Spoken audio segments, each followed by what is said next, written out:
Oh, welcome to our third topic today on amoebiasis. And before maybe we look at that, I just want to emphasize that when we introduced the course, I mentioned that there are several basic concepts in medical parasitology, which are usually focused on when you're doing assessment so that we are able to do proper follow-up and treatment and prevention of maybe outbreaks of some parasites and such. And we say that basically we shall discuss most of these parasites based on morphology, geographical distribution, means of infection, life cycle, host-parasite relationship, pathology and clinical manifestations of the infection, laboratory diagnosis, treatment and preventive or control measures of the parasite. Now, about amoebiasis, we would want to look at what parasite brings about amoeba. So amoebas primitive unicellular microorganisms with a relatively simple life cycle, which can be divided into two stages. We have the trophozoite and we have the cyst. The trophozoite is actively motile feeding stage, and the cyst is the quiescent resistant infective stage. Now, their reproduction is through binary fission, for example, splitting of the trophozoite, or through the development of numerous trophozoites within the mature multinucleated cyst. So motility is accomplished by extension of pseudopodia, that is the false foot. So that is our introduction. And basically now, as an objective of this lesson, by the end of it, you as a learner, you should be able to explain how amoebiasis gets to start, or rather the etiology of amoebiasis, the infective agents involved. You should also be able to explain the preventive measures and treatment modes of amoebiasis. The resources, topical resources, are present within this topic, so look out for them. Now, trophozoites, we find that usually viable trophozoites vary in size from about 10 to 60 millimeters in diameter, and motility is usually rapid, progressive, and unidirectional through pseudopods.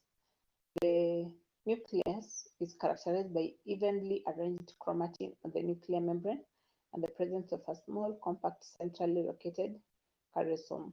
The cytoplasm is usually described as finely granular with few ingested bacteria or debris in vacuoles. In the case of dysentery, however, the red blood cells may be visible in the cytoplasm, and this feature is diagnostic for E. histolica, that is Entamoeba histolica.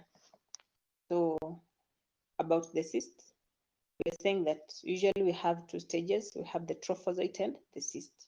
About the cyst, we find that the cysts range from 10 to 20 millimeters. And the mature cyst has inclusions, namely glycogen, mass, and chromatoidal bars. And as the cyst matures, the glycogen completely disappears. The chromatoidals may also be absent in the mature cyst. About its life cycle, we have it that the intestinal infections occur through the ingestion of a mature polynucleate infective cyst, contaminated food or drink, and also by hand to mouth contact. So it is then passed and altered through the stomach, as the cyst wall is resistant to gastric juices. So eventually it will get to the intestines. Then as it gets out of the colon through the anus, again, if care is not taken, that is how again we get to ingest the same. Because if someone goes to the washroom and doesn't wipe himself or herself properly, and or wipes and then doesn't wash with soap and water, then he or she is likely to hold maybe some food stuff. It could be the food utensils, it could be the food itself, and as it's shared with other members of the family or within the workplace, you're likely to contract the same. So simply what we're trying to say is that amoebiasis is a fecal oral contamination disease come through the fecal oral route, whereby we are saying that if you get food that has the infective cysts, the infected contaminated food or drinks, they are likely to affect us as we take them by hand to the mouth. There's a diagram in our notes helping us to see the pathway from the time of ingestion to where the cysts develop from the trophozoite. Then eventually, again, they can be dismembered through the excretion, and it can still get to the mouth of individuals, and infection cycle continues. So about the pathogenesis, trophozoites divide and produce extensive local necrosis in the large intestine, inversion into the deeper mucosa with extension into the peritoneal cavity may occur, and this can lead to secondary involvement of the organs, of other organs, primarily the liver, but also the lungs, brain, and the heart. Extraintestinal amoebiasis is associated with trophozoites. Amoebiasis multiply rapidly. Amoebas multiply rapidly in an aerobic environment because the trophozoites are killed by ambient oxygen concentration. What about the epidemiology? How does it spread about? This causation and spread, that is what we are talking about, the epidemiology.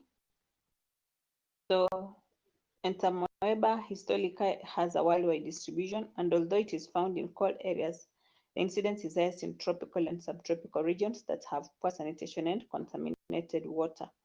So about 90% of the infections are asymptomatic. You may not feel any fever or pains or anything, no symptoms, and the remaining produces a spectrum of clinical syndrome. Patients infected with the E. histolytica pass non-infectious trophozoites and infectious cysts in their stools. Therefore, the main source of water and food contamination is the symptomatic carrier who passes cysts.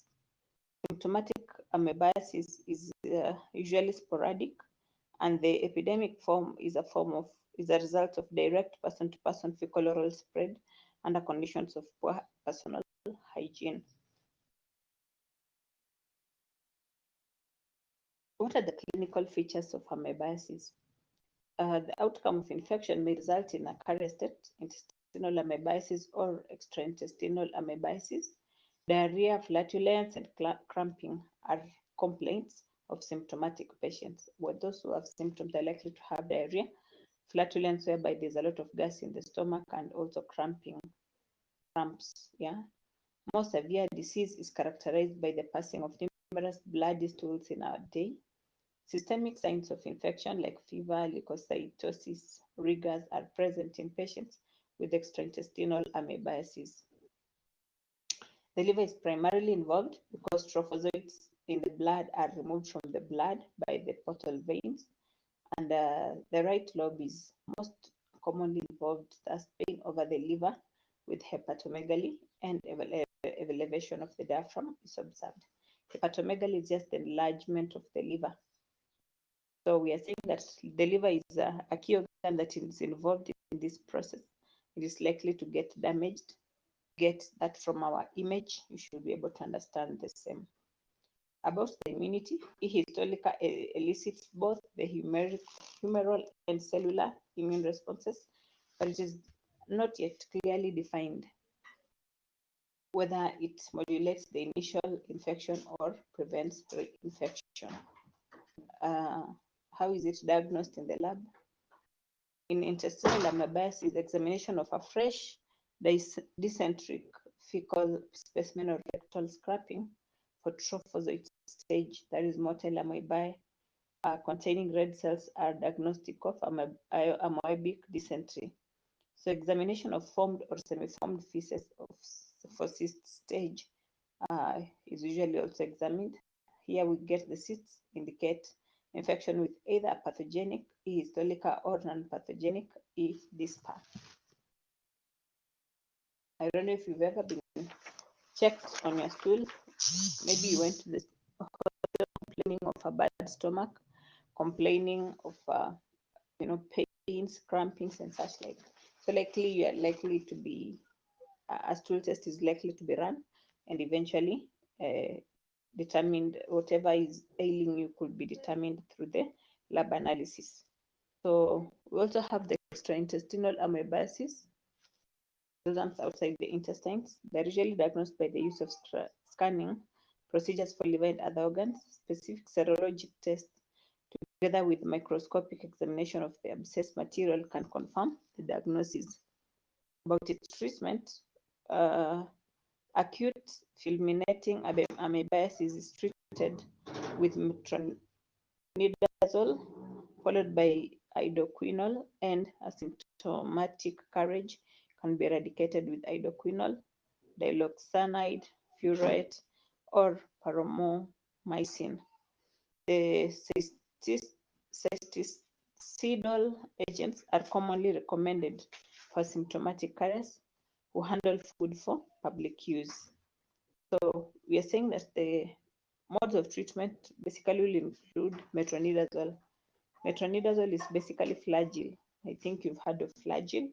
So you'll apply flagyl, you'll use flagyl on this given client, and it should be able to help clear this infection. So you're going to use metronidazole. Sometimes you may use chloroquine, and diloxanide furoate can be used too for the treatment of this condition. About its prevention, we find that introduction of sanitation measures and education about the routes of transmission is crucial, and also avoiding eating raw vegetables grown by sewerage, irrigation, and night soil. That is very crucial. We have other forms of amoeba that keep inhabiting into the human body. They have the Entamoeba coli, Entamoeba hartmanni, Entamoeba pollecki, and Endolimax nana, Iodamoeba westchili, Entamoeba gingivalis. So we have quite a number, and those ones are just for information. But basically, we are focusing on typically we are likely to interact more with the dysentery, amoebic dysentery, yeah, or just typically amoebiasis that presents itself as we discussed. So we have some summary about the morphology of the trophozoites of the intestinal amoeba, and also the morphology of the cysts of the intestinal amoeba. So kindly go through that, because it's not necessary for me to read through. It's something you can read and be able to understand. But again, as you read through, in case you have any queries, you are free to engage during the live class so that we can be able to handle those questions and sort out that. So today, basically, we were looking at amoebiasis, and we've said that we do have two different stages in which amoeba occurs. We have the trophozoites and we have the cysts. And we've mentioned that basically amoebiasis as a disease will be as a result of fecal oral contamination, especially of contaminated food and drinks. So that as you take this food and someone else also places using bare hands, if you've not monitored your hygiene, because the food vendors don't monitor their hygiene, and you get to eat the food that they've prepared or they're selling, you're likely to get contaminated in terms of contracting this given illness. So it has treatment, and you said basically we shall use metronidazole amongst other drugs that the doctors are likely to recommend depending on the severity of the situation. So that is the way to go. In terms of prevention measures, we've said that it's always important to observe good sanitation and hygiene, and also to avoid eating raw vegetables grown by sewage, irrigation, and the night soil. So I do hope you picked something. I hope to interact with you more in our next class. Have a nice time.